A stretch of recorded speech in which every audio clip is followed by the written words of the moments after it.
जय श्री कृष्ण जय श्री कृष्ण जय श्री कृष्ण जय श्री कृष्ण प्रभु। आज भगवत गीतार द्वितीय श्लोक।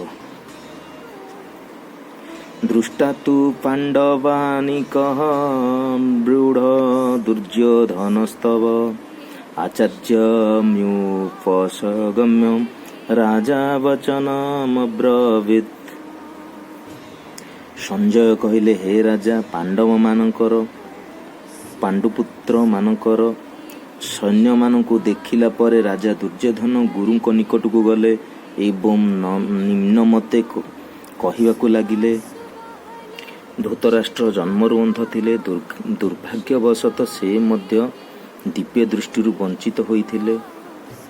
ସେ एकथा ଭଲ ରକମ ଜାଣିଥିଲେ ଯେ ତାଙ୍କ ପୁତ୍ରଗଣ ମଧ୍ୟ ତାଙ୍କ ପରି ଧର୍ମନୀତି ସମ୍ବନ୍ଧରେ ଅନ୍ଧ ଅଟନ୍ତି ଏବଂ ସେ एकथा ମଧ୍ୟ ଭଲ ରକମ ଜାଣିଥିଲେ ଯେ ସେମାନେ କେବେ ହେଲେ ଆଜନ୍ମ ଧାର୍ମିକ ପାଣ୍ଡବମାନଙ୍କ ସହିତ ସନ୍ଧି କରିପାରିବେ ନାହିଁ।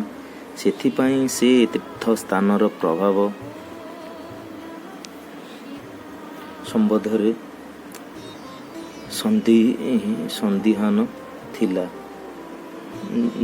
ସେ ଯେତେବେଳେ ସଞ୍ଜୟଙ୍କୁ ଯୁଦ୍ଧକ୍ଷେତ୍ର କଥା ପଚାରିଲେ ସେତେବେଳେ ସଞ୍ଜୟ ତାଙ୍କ ମନ କଥା ଜାଣିପାରିଥିଲେ। ତେଣୁ ସେ ହତାଶ ହୋଇପଡ଼ିଥିଲେ।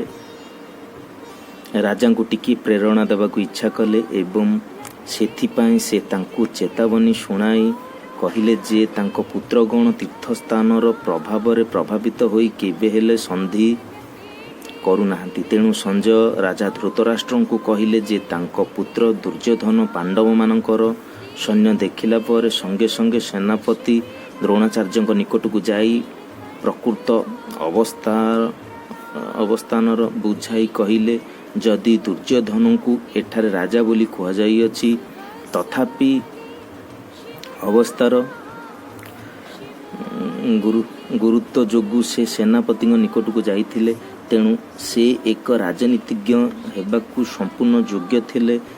କିନ୍ତୁ ଦୁର୍ଯ୍ୟୋଧନଙ୍କର ଏହି କୂଟନୀତିଜ୍ଞ ଢାଙ୍କୁଣୀ ଦକ୍ଷ କୂଟନୀତିଜ୍ଞ ବା ରାଜନୀତିଜ୍ଞ ବୋଲି ଯାହାକୁ ବାହାରକୁ ଜଣାପଡ଼ୁଥିଲା ତାହାଙ୍କର ଆଶଙ୍କାକୁ ଛପାଇ ପାରିଲା ନାହିଁ।